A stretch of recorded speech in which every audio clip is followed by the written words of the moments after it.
ஆகவே இந்த மக்களுடைய சாபம் நிச்சயமாக அவர்களுக்கு கிடைக்கும். ஜேவிபி ஒரு தமிழ் மக்களுடைய இனப்பிரச்சனையை தீர்க்கின்ற அல்லது தீர்த்துவிடும் என்ற நம்பிக்கை எனக்கு இல்லை. இந்த தேர்தல் ஆசனங்களை கூடுதலாக கைப்பற்ற வேண்டும் என்று சில நடவடிக்கைகளை மேற்கொள்கிறார். அங்கு தேசியம் மறைக்கப்பட்டிருக்கிறது. தமிழரசு கட்சியினுடைய கட்டமைப்பு என்பது சிதைந்து வருவதை காணக்கூடியதாக இருக்கிறது. வரலாற்று சிறப்புமிக்க கட்சி அழிந்து போகின்ற வாய்ப்பை ஏற்படுத்தும். அவை தமிழரசு கட்சி வெறுமனே ஒற்றுமை பற்றி கதைச்சு, தேசியம் பற்றி கதைச்சு, இன்றைக்கு அவர்கள்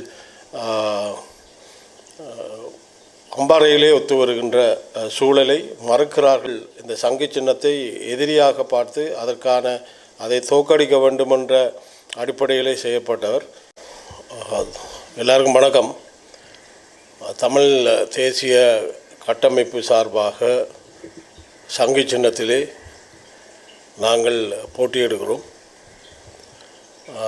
வடக்கு கிழக்கிலே எல்லா மாவட்டங்களிலும் எங்களுடைய வேட்பாளர்களை நாங்கள் நிறுத்தி இருக்கின்றோம்.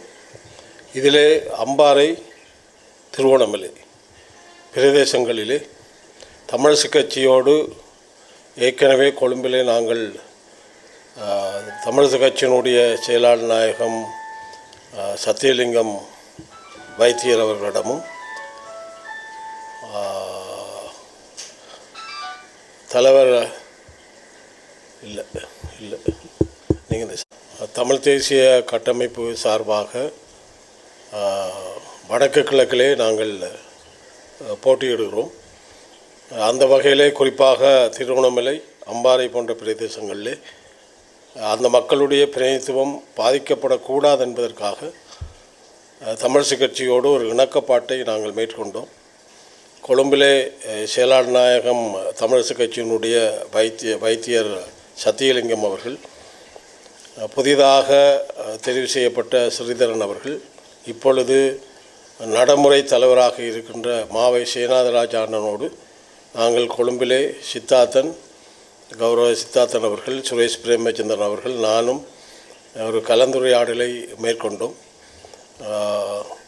வைத்தியர் சத்தியலிங்கம் அவர்கள் ஒரு கோரிக்கையை முன்வைத்தார். திருவோணமலையிலே வீட்டு சின்னத்திலும் அம்பாறையிலே எங்களுடைய சின்னத்திலும் போட்டியிடுகின்ற ஒரு ஆலோசனையை முன்வைக்கின்ற போது நாங்கள் அதை ஏற்றுக்கொண்டோம். அதை அவர்கள் தங்களுடைய அரசியல் குழுவிலே பேசி முடிவெடுப்பதாக சொன்னார்கள். அதன் பின்பு திருவோணமலையிலே எங்களுடைய அவர்களுடைய ஆயரும் அங்கு பொது அமைப்புகளும் தங்களுடைய பிரதிநிதித்துவத்தை காப்பாற்றுகின்ற வகையிலே போட்டியிட வேண்டும் என்ற கோரிக்கைக்கு அமைய நாங்கள் தமிழரசு கட்சி சின்னமான வீட்டு சின்னத்திலே போட்டியிடுவதற்கான ஒப்புதலை நாங்கள் கொடுத்திருந்தோம். அந்த வகையிலே அது ஒரு நல்ல முறையிலே நிறைவேறி இருக்கிறது என்பதை சொல்லிக்கொள்ள விரும்புகின்றேன். அம்பாறையை பொறுத்த மட்டிலே நான் நினைக்கின்றேன் அவர்கள் அதற்கு உடந்தையாக வர மாட்டார்கள் போல் தெரிகிறது. நாங்கள் முந்த நாள் தமிழரசு கட்சியிடம் ஒரு கோரிக்கையை முன்வைத்தோம். அது எங்களுடைய செயலாளர் நாயகம் அவர்களுடைய நேரடியாக அது பேச வேண்டும். இன்றைய தினம் இந்த அம்பாறையிலே எப்படியான கூட்டோடு செய்கின்ற வாய்ப்பை உடனடியாக தர வேண்டும். ஏனென்றால் அம்பாறை மாவட்ட மக்கள் ஏற்கனவே பிரதிநிதித்துவம் பறிக்கப்பட்ட மக்களாக கருணாவினுடைய போட்டியிடுகின்ற வாய்ப்பை அங்கே கருணா ஏற்படுத்தியதன் பின்னணியிலே அங்கு பிரதிநிதித்துவம் இல்லாமல் போனது. அந்த பிரதிநிதித்துவம் இப்பொழுதும் மக்கள் தங்களுடைய அம்பாறை மாவட்ட மக்கள் தங்களுடைய பிரதிநிதித்துவத்தை ஒட்டுமொத்தமாக வாருங்கள், எங்களுடைய பிரதிநிதித்துவத்தை தாருங்கள் என்று பல தடவிலே பல அமைப்புகள் கோரிக்கை விடுத்தாலும் கூட இன்னும் அவர்களிடமிருந்து உத்தியோகபூர்வமாக பதில் வரவில்லை. நேற்றைய தினம் நான் தமிழரசு கட்சியினுடைய தலைவர் மாவை சேனாதராஜ அண்ணனிடம் கேட்டேன், அம்பாறையிலே எப்படி செயல்பட போகிறீர்கள் என்று. தான் அம்பாறை செல்வதாகவும் இதை இந்த ஒன்றாக சேர்ந்து செயல்படுகின்ற வாய்ப்பை தான் முயற்சிப்பதாகவும் சொல்லியிருந்தார். இற்ற வரைக்கும் அந்த செய்திகள் இல்லை. குறிப்பாக அம்பாறையிலே நாங்கள் பல விட்டுக்கொடுப்புகளை கொடுக்கின்ற போதும் அவர்கள் ஏற்றுக்கொண்டதுக்கிணங்க எங்களுடைய சின்னத்திலே அவர்கள் வர மறுப்பதற்கான காரணம் எனக்கு ஒன்று விளங்குகிறது. சுமந்திரன் அவர்கள் இந்த சங்கு சின்னத்தை எதிரியாக பார்த்து அதை தோற்கடிக்க வேண்டுமென்ற அடிப்படையிலே செய்யப்பட்டவர். அந்த ரீதியிலேயோ தெரியல, அந்த தமிழரசு கட்சி எங்களோடு இணைந்து வருகின்ற வாய்ப்பை மறுக்கிறார்கள். ஆகவே அம்பாறை மக்களுடைய பிரதிநிதித்துவத்தை பெற வேண்டும் என்ற அந்த மக்களுடைய ஆவலை தமிழரசு கட்சி உணர்ந்து கொள்ள வேண்டும். ஆகவே இந்த உடன்பாட்டிலே நாங்கள் திருவோணமலையிலே நாங்கள் உடன்பட்டிருக்கின்றோம். அதே போல் அம்பாறையிலும் அந்த மக்களுடைய பிரதிநிதித்துவம் இருக்கின்ற போதுதான் இந்த சமூகங்களுக்குள்ளே அந்த நிலங்களை அபகரிக்கின்ற நிலையெல்லாம் அம்பாறையில் கூடுதலாக காணப்படுகிறது. அவர்கள் தங்களுடைய பிரதேசத்திலே ஆக்கிரமிப்படுகின்ற அல்லது ஒரு பிரதேச செயலகத்தை தங்களுடைய ஒட்டுமொத்தமான செயல்பாட்டை செய்கின்ற வாய்ப்பை உண்டு பண்ணுகின்ற சந்தர்ப்பங்களை அவர்கள் உருவாக்க வேண்டுமென்றால் அங்கே பிரதிநிதித்துவம் ஏற்படுத்தப்பட வேண்டும். அந்த ஒற்றுமையாக அவை தமிழரசு கட்சி வெறுமனே ஒற்றுமை பற்றி கதைச்சு, தேசியம் பற்றி கதைச்சு இன்றைக்கு அவர்கள் அம்பாறையிலே ஒத்து வருகின்ற சூழலை மறுக்கிறார்கள் என்பதை பத்திரிகை வாயிலாக அறியக்கூடியதாக இருக்கிறது. இன்னும் அவர்கள் உத்தியோகபூர்வமாக எங்களுக்கு பதில் சொல்லவில்லை என்பதை நான் இங்கு குறிப்பிட விரும்புகின்றேன். ஆகவே வடக்கு கிழக்கிலே எங்களது தமிழ் தேசிய கட்டமைப்பு முழுமையாக எல்லா மாவட்டங்களிலும் போட்டியிடும் என்பதை இங்கு குறிப்பிட விரும்புகின்றேன். இது அம்பாறையில் இருக்கின்ற அவர்களுடைய கமிட்டி அம்பாறை மக்களை சிந்திக்கவில்லை என்பதுதான் என்னுடைய கருத்து. அப்படியான ஒரு முடிவை அங்கே இருக்கின்றவர்கள் சொல்லுவார்களாக இருந்தால் அந்த அம்பாறை மாவட்டத்தை பற்றி தமிழரசு கட்சியினுடைய அம்பாறையைச் சேர்ந்த பிரதிநிதிகள் அதை அவர்கள் கவனத்தில் கொள்ளவில்லை என்பது இதிலிருந்து அறியக்கூடியதாக இருக்கிறது. ஆகவே தமிழரசு கட்சி அம்பாறை சம்பந்தமாக அந்த இப்பொழுது இருக்கின்ற தலைவர் மாவை சேனாதராஜா அம்பாறையிலே பல தடவை அவர் வேலை செய்திருக்கிறார். அங்கு கூடுதலாக அவருடைய செயல்பாடுகள் இருந்தது. அவருக்கு தெரியும் இந்த அம்பாறையினுடைய நிலைப்பாடு. ஆகவே அங்கே இருக்கின்ற தமிழரசு கட்சியினுடைய அங்கத்தவர்களும் முன்னாள் நாடாளுமன்ற உறுப்பினர்களும் முன்னாள் மாகாண சபை பிரதேச சபை உறுப்பினர்கள் எல்லாரும் இந்த முடிவைத்தான் எடுப்பார்கள் என்றால் அவர்களுடைய மக்களுடைய மனநிலைகளை அவர்கள் புரிந்து கொள்ளாது அந்த பிரதேசத்தை காவு கொடுக்கின்ற ஒரு நாடாளுமன்ற உறுப்பினரை இல்லாதொழிக்கின்ற ஒரு செயல்பாட்டிலே அவர்கள் செயல்படுவது போல் தெரிகிறது. ஆகவே இந்த மக்களுடைய சாபம் நிச்சயமாக அவர்களுக்கு கிடைக்கும். இந்த வகையிலே அவர்கள் செயற்பட்டார்களாக இருந்தால் தமிழில் தமிழரசு கட்சி எடுக்கின்ற அந்த உள் விவகாரங்களில் நான் கருத்தை சொல்ல விரும்பவில்லை. ஏனென்றால் எங்களுடைய வழக்கறிஞர் தவராஜ் ஆண்டன் அவர்கள் நேற்றைய தினம் தன்னுடைய பதவியை முழுமையாக ராஜினாமா செய்திருக்கிறார். பல பேர் எங்களோடு இணைந்து போட்டியிட்டு எங்களோடு செயல்படுவதற்கான வாய்ப்புகளை கோரி நிற்கிறார்கள். அந்த வகையிலே தமிழரசு கட்சியினுடைய கட்டமைப்பு என்பது சிதைந்து வருவதை காணக்கூடியதாக இருக்கிறது. அந்த நிலைப்பாட்டிலே இனிவரும் காலங்களிலே நாங்கள் இப்படியான ஒற்றுமையோடு இல்லாது அண்ணன் தான் எல்லாம் என்று நினைக்கின்ற சூழலிலே தமிழரசு கட்சி செயல்படுமாக இருந்தால் அது அந்த வரலாற்று சிறப்புமிக்க கட்சி அழிந்து போகின்ற வாய்ப்பை ஏற்படுத்தும்.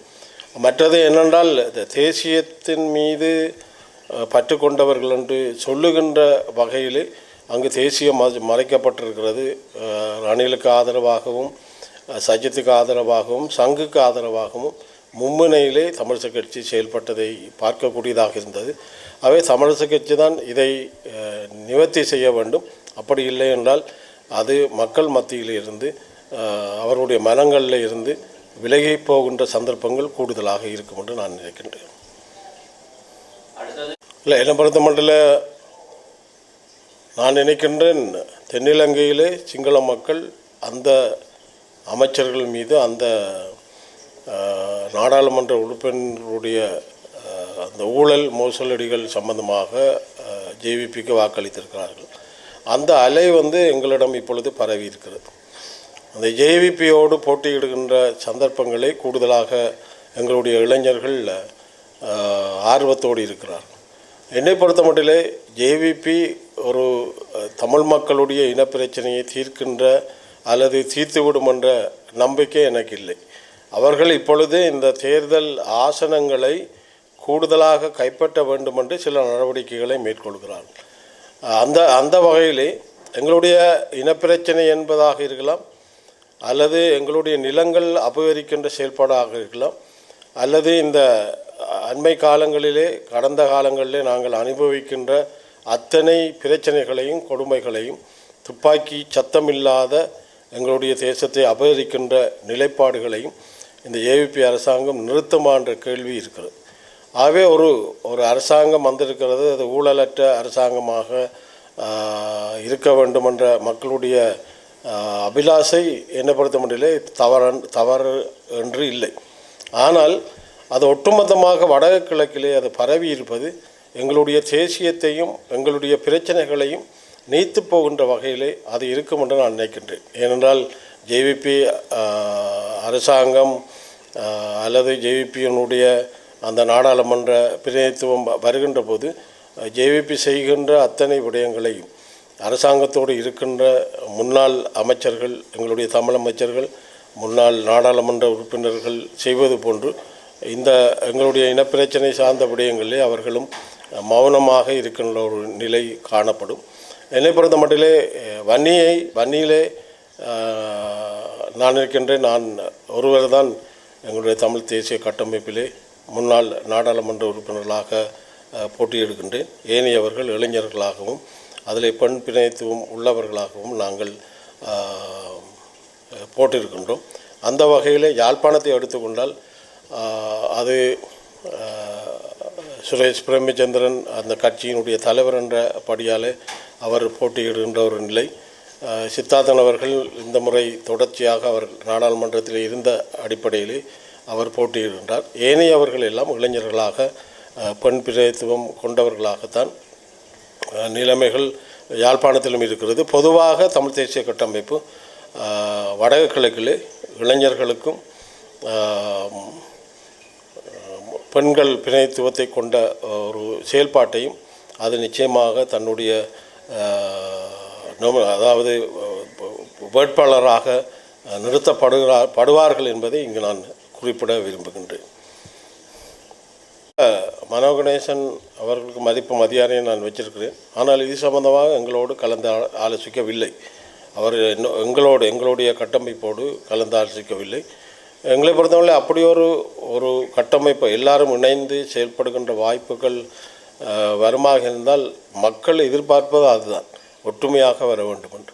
அது மலையகம் சார்ந்த தமிழ் எங்களுடைய பிரதிநிதிகள் எல்லாரும் சேர்ந்து செயல்படுகின்ற சந்தர்ப்பம் உருவாக்குவதிலே எங்களை பொறுத்த மட்டிலே நாங்கள் ஆதரவு தர தயாராக இருக்கிறோம்.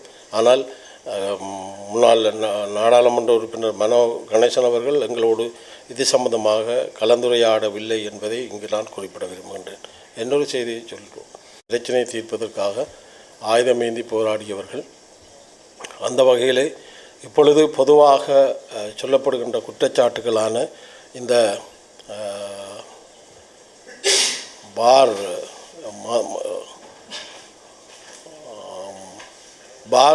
எடுத்த அந்த ரணில் ஜனாதிபதியாக இருக்கின்ற சூழலில் எல்லா நாடாளுமன்ற உறுப்பினர்களுக்கும் இது வழங்கப்பட்டது. ஆகவே தமிழ் நாடாளுமன்ற உறுப்பினர்களும் அதை பெற்றிருக்கிறார்கள் என்பதை ஒரு சந்தேக கண் கொண்டு பார்க்கின்ற நிலை இப்பொழுது காணப்படுகிறது.